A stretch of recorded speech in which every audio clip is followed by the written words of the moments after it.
What up, grinders? I'm Jackson, and I just won a standard RCQ playing blue-black bounce. Here's the lanyard to prove it. Let's check out the deck list. So here's the deck I played. It's pretty stock, nothing too crazy. I got 4 Spyglass, 4 Talent, 4 Drowners, 4 Fear of Isolation, 3 Kaido, 3 Enduring Curiosity for the creature suite, and then 3 Hopeless Nightmare, 2 Cut Down, 1 Go for the Throat, 4 Nowhere to Run, and 4 This Town Ain't Big Enough. Out of those cards, the only thing that I would consider maybe wanting to play more of is like Hopeless Nightmare. I found in the bounce mirrors that Hopeless Nightmare was a huge determining factor for who won. So I wouldn't mind trying to find room for a 4th copy of that. I'm not really sure what I would cut though. I'd want to play more games because the deck does feel pretty tight as is. As far as the mana base goes, we just play 4 of each of the blue-black duels in the format that are able to come into play untapped. And then we got 2 Soulstone Sanctuary and 2 Restless Reef as the creature lands, and then 4 of each of the basics. In the Swiss rounds, I ended up going 3-1-1.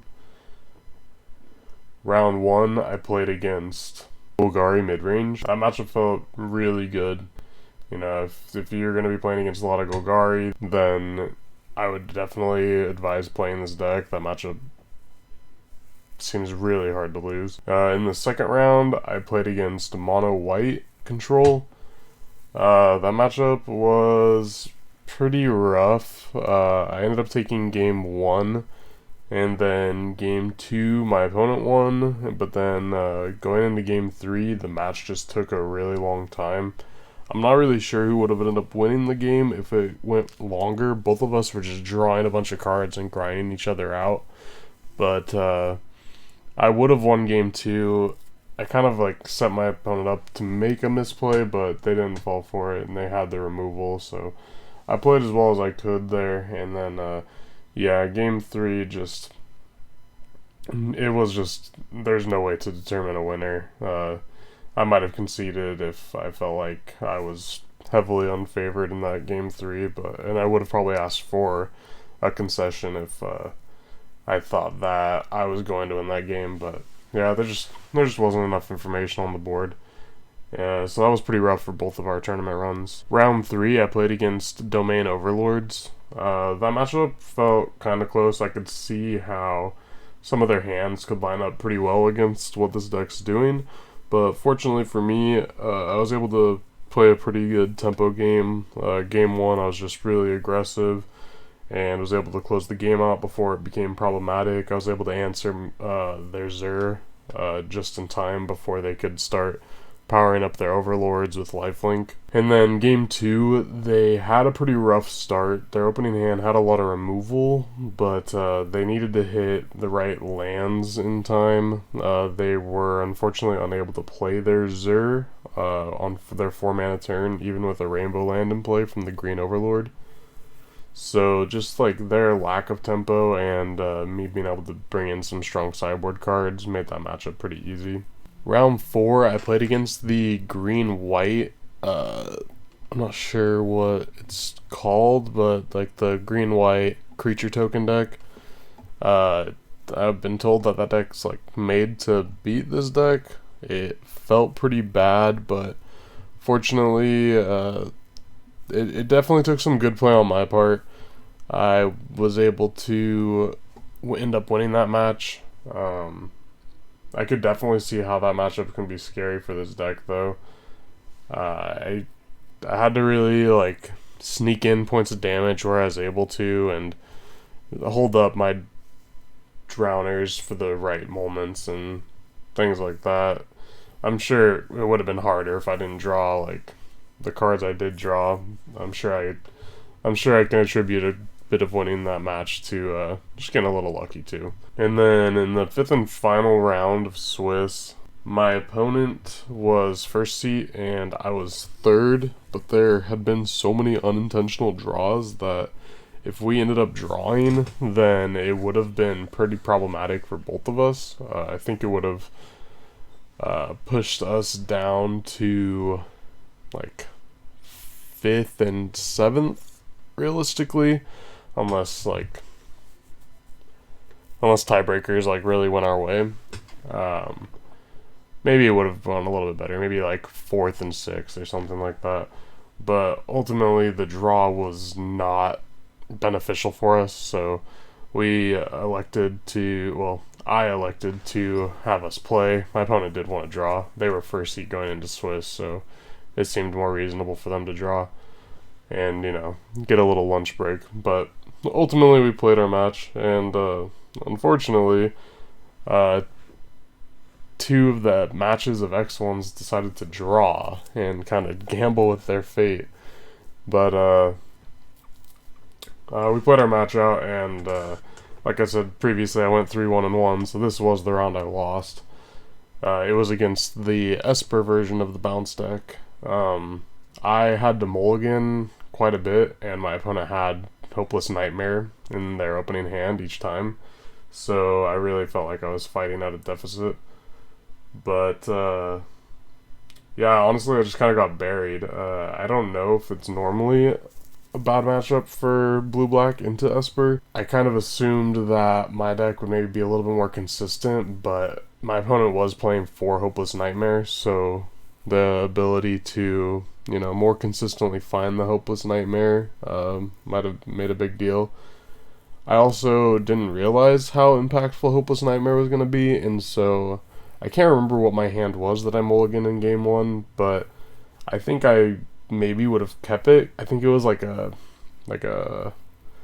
4 or 5 lander, and as long as you have some stuff to do, it's actually not that bad to keep a high density of lands against other bounce decks because of the Hopeless Nightmare race. You're going to end up discarding a good number of your cards anyways, so it's probably more important to keep more cards in your hand than mulligan for a more powerful hand.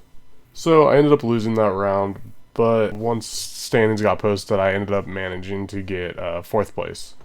For my top 8 match, I played against Devin Straub. Shout out my boy Devin.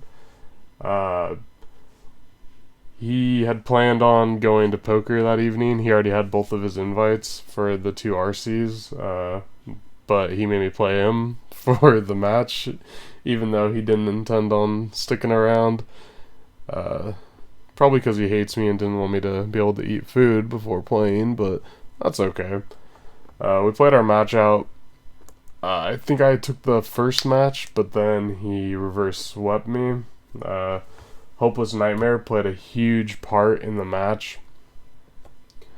It really just reinforces my thoughts on how important Nightmare is in the matchup and not mulliganing. I did learn a good bit about the match and how I want to, just kind of really rely on Nightmare. And after the match, Devin helped me figure out how I wanted to sideboard against the matchup because there were 2 other Esper Fairies in the top 8. And this was my first time actually playing this deck. And thankfully, Devin helping me figure out how I was going to sideboard, I played against Esper Pixie again. And the matchup ended up going in my favor. My opponent did have both their invites, but they were there to play for prizes and whatnot, so they had no intentions of conceding to me, and they were my 5th round opponent in Swiss. So we had a pretty good match. There's a lot of back and forth. The games were really grindy. I think there might have been a blowout in one of the games, but for the most part, there's a lot of back and forth. I definitely kept some weaker hands just with a higher card count, and I definitely got rewarded for that. And then in the 3rd game, he chose to keep a hand with no blue sources, and Storm Chaser talent in the hand, and that loss of tempo was really hard on him. He was able to actually play a lot of cards. He got a really strong top deck Tithing Blade to out my Preacher out of the board, but I ended up being able to apply enough pressure that I closed the game out, and before he was able to really catch back up and get his blue sources going. And by the time he did end up finding a blue source, I was able to Hopeless Nightmare away the Storm Chaser's talents out of his hand. So yeah, that matchup went pretty well for me, a lot better than when we had played previously in the tournament. And then on to the finals, I got paired into the same person that I played against in the 4th round, who was playing the green-white tokens deck. Shout out Marcus. He didn't really plan on going to the RC, so we ended up just doing a prize redistribution, where he then conceded to me, and that's how I ended up winning the tournament. So here's the sideboard that I played. We got 1 Get Out, 2 Tide Binders, 2 Negates, 2 Duress, 2 Gix's Command, 3 Preachers, 1 Shieldred, and 2 Cut Downs. I really liked the sideboard I was playing.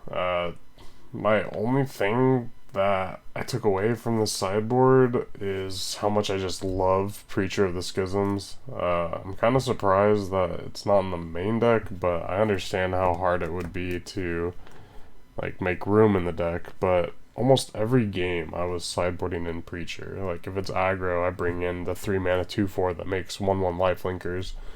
Against the slower decks, control or mid-range, I bring in Preacher because it creates card advantage and is a 2/4 death toucher that's able to trade into a lot of high value creatures.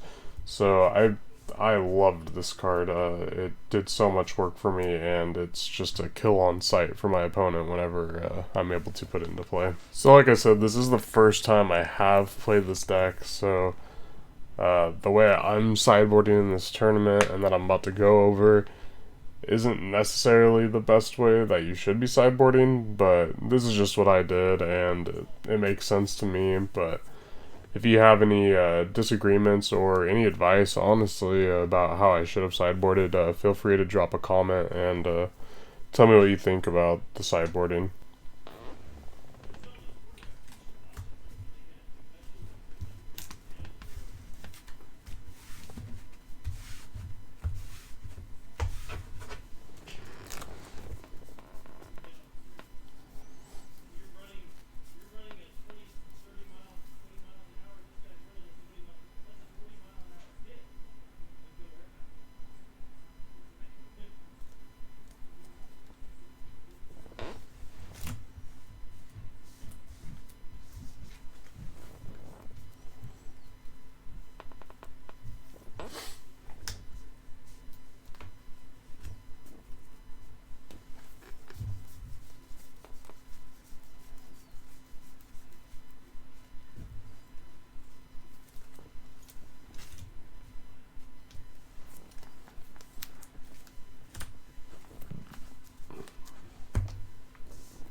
So against green-black, which is what I played in the first round, I ended up boarding in the 2 Gix's Commands, 3 Preachers, and a Get Out, and I took out the Cut Downs and the Nowhere to Runs.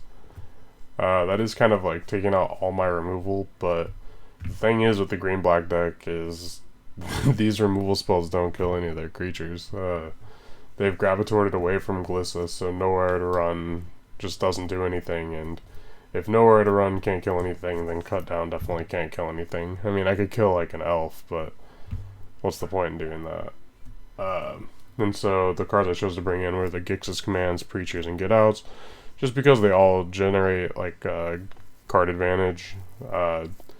Gix's Command is able to, you know, return 2 creatures from my graveyard to my hand, and then also make them sacrifice their strongest creature. So just those 2 modes alone on the card make it worthwhile to me. But then it also adds the added versatility to possibly give 2 +1/+1 counters and lifelink in case I need to like race against their deck, since they're able to drain a lot of life. The Preachers of the Schisms, you know, that it's just an amazing card. You're gonna end up having to grind against that matchup, and without having removal, you need to generate card advantage, and Preacher is amazing at doing that. It's also able to attack into things like Sentinel and Mosswood Dread Knight. And then there's Get Out. It is card advantage in the fact that, you know, you can bounce 2 of your creatures or enchantments, since some of them don't really do anything once they're in play. It creates extra card advantage, and you can reuse some of your cards. But then also being able to counter a creature is very important in the matchup. You know, you won't be able to counter like Thrun, but you can counter things like Shieldred or their Preachers, so it'll stop them from being able to take over the game as easily. The next round I played against mono white, I chose to sideboard the top cards out. I'm not going to name them all, you know what they are.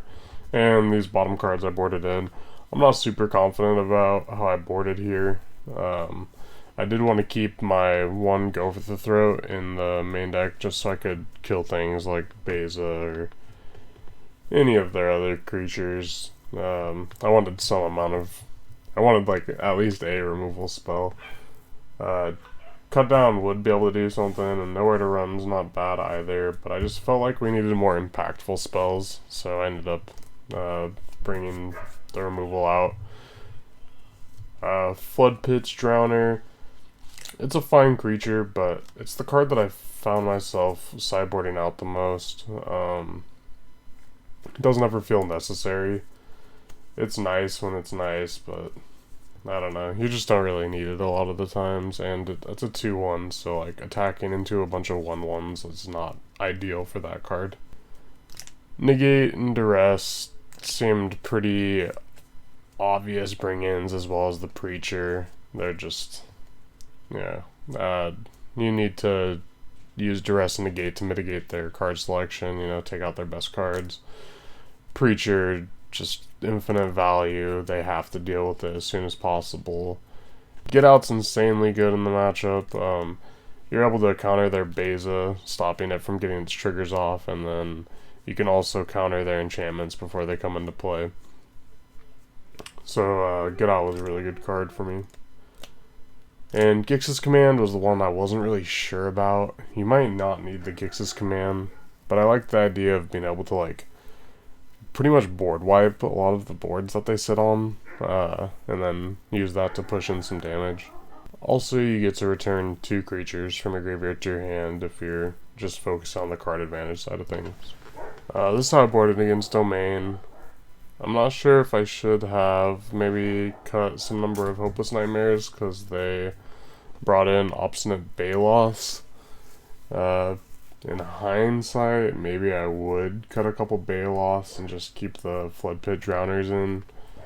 But, because I did play the Hopeless Nightmare, and they did get to put a Baloth into play, which felt pretty bad, but it didn't stop me from winning the game, fortunately.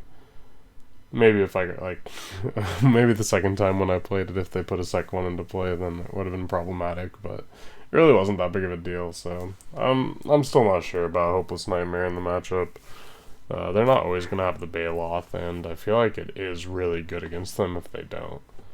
But, yet again, Preacher is just an amazing card. There's no doubt in my mind that I want the Preachers in the matchup. Get Out also, you know, countering Zur, just the Overlords is really good. And then the Tidebinder, while the Overlords are enchantments, you know, you're not going to be able to completely turn them off or anything, but just being able to delay them for 1 turn was really good for me in one of the games I was playing, or just countering, like, the White Overlord's ability to put 2/2/1s into play. Nowhere to Run's not going to do anything in the matchup other than kill, like, some tokens, maybe. It doesn't kill Zur, so I just don't really see any point in playing it. And then the Flood Pit Drowners are just a pretty medium card, so, you know, we're going to still have 2 in the deck, so I feel like that's the best card to take out. I definitely wanted to keep the cut downs in just to be able to kill the Zers, and, you know, I could kill a token also. My round 4 matchup being the green-white tokens deck. I really wasn't sure how to approach this matchup, but I assumed that they would have the Wiltleaf Lieges in their sideboard, and unlike the Obstinate Baloth, I feel like Wiltleaf Liege would have been really problematic. So I chose to take out all the Hopeless Nightmares, and then I was pretty sure I wanted Preacher. This was the one matchup where I was like, this Preacher might not be that good here, but ultimately I just really like Preacher, so I chose to bring it in. And then I wasn't sure how good Gix's Command was going to be either, but in the game that we had played in game 1, there were definitely turns where if I drew a Gix's Command, not that it was in my deck, but if I drew one, it would have been a really big tempo swing and probably would have been able to carry the game. And so I didn't really know what to take out, so I just thinned one Spyglass and one Kaido. There weren't always times where Kaido would have been very good, just because of how much pressure they were applying, so I thought it'd be good to thin this. Maybe I should have taken out one more for the Spyglass, or instead of the Spyglass, and then maybe I should have taken the third Kaido out for Shieldred, but I'm not totally sure. And then the Pixie matchup, the way we decided to sideboard was to bring in the 2 Gixes, 3 Preachers, a Get Out, and then depending on play or draw, if I was on the play, I was going to bring in, or I did bring in Duresses, and then if I was on the draw, bring in the 2 Cut Downs. And then board out the Kaidos, just because they can play the sky a little bit better than Blue-Black can, so it's a lot harder for me to keep my Kaidos alive. And then Go for the Throat's just not efficient enough of removal. And then the Flood Pit Drowners are just pretty medium cards. I wonder if like this card should just not be in the deck, but yeah, that's how I decided to sideboard.